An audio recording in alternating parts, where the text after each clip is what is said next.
So Kirsty Park is our last presenter. She's from the School of Communications in DCU, originally from Drogheda, and studied at the Dundalk Institute of Technology. She studied communications with multimedia, and then went on to do a Master's in Equality Studies in UCD, so it's an interesting mix of your discipline background. She's also funded by the Irish Research Council, so the Research Council funded students are very well represented here today.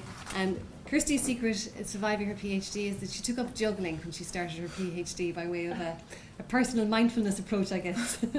So thanks, Kirsty. Thank you. So my presentation is on space, place and stories, investigating non-heterosexual youth and their internet usage in Ireland. And you might be first thinking, okay, non-heterosexual. So what I want to introduce you to is the idea of heteronormativity.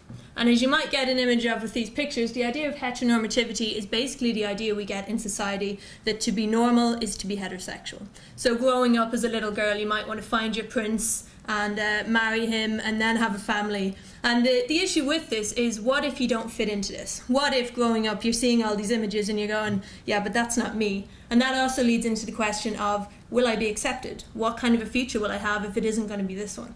And that can lead to mental health problems. And the most recent example we have of this is in the LGBT Ireland report from just this year, which identified higher levels of self-harm, attempted suicide, and severe stress, anxiety and depression, as well as issues around bullying, discrimination and fear of coming out. So they're all pretty serious consequences for people who obviously struggle with integrating what they expect from life into what they've seen. And there's a lot of support. That's basically the main thing that's been focused in trying to help people, is to provide support services. Some you probably recognise, like Belong To, or there's funding and things like the HSE. But one thing that's really missing in what we know about this topic and what we're doing around this topic is the internet. And to illustrate why the internet is important, or why the internet would make any difference in this, I want to talk you through a little scenario. So this is Bob, and Bob lives in a small town in Mayo, and he knows that he's attracted to both men and women, and he's known that from a young enough age. But Bob doesn't really have much in his life which tells him about that. All he really knows is what he hears from his friends and what he sees on TV or in the media, which is limited.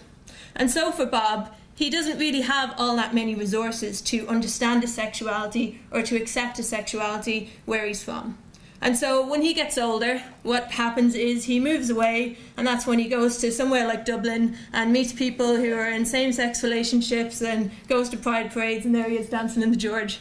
And so that's his process, that he has to go somewhere else for him to be able to explore that. And I want to talk you through that scenario again, only this time Bob has the internet. And the difference that the internet makes is that when he starts having these questions, he does what probably most of us do when we have a question, and we Google it. And that brings him up with all sorts of resources and things available to him. Things like Tumblr blogs, where he learns about bisexuality, learns about different identities as well, like say pansexuality, which he never would have heard of before. And he's able to explore that, and he's able to look at YouTube videos and find out what different people are saying. He's able to read stories from people and to read about other people's experiences and what happened to them and what did they go on to do. And he can even talk to people. He can make friends and chat about them and share experiences. And if he wants to come out, he also has resources there available to help him understand how to do that. And the amazing thing about all of this is that it occurs without him going anywhere. He's still at home. He's still in his home environment and community, and he has access to all of these resources.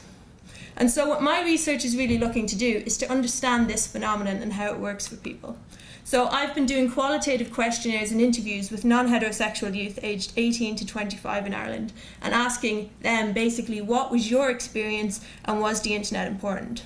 And getting their own perspective on how they feel about it. And now obviously not everybody will be like Bob. Not everybody follows the exact same path. Some people will have really supportive school environments, or they'll have family and friends where they don't have the same kind of struggles like I've mentioned, or issues around mental health. But what I have been finding is that the internet does bring new opportunities and possibilities, and particularly from people who come from atmospheres or environments where they feel are less supportive, it gives them tools to explore that in their environments where they are, instead of having to wait until they can move away or until they can go somewhere else. So I'm hoping to understand the role that the internet plays in providing support. Who needs it? Who looks for support online? What factors are involved in that? And particularly, I hope that this can lead to support services having a better understanding of what non-heterosexual youth are looking for, and ultimately leading to providing better support. Thank you for listening.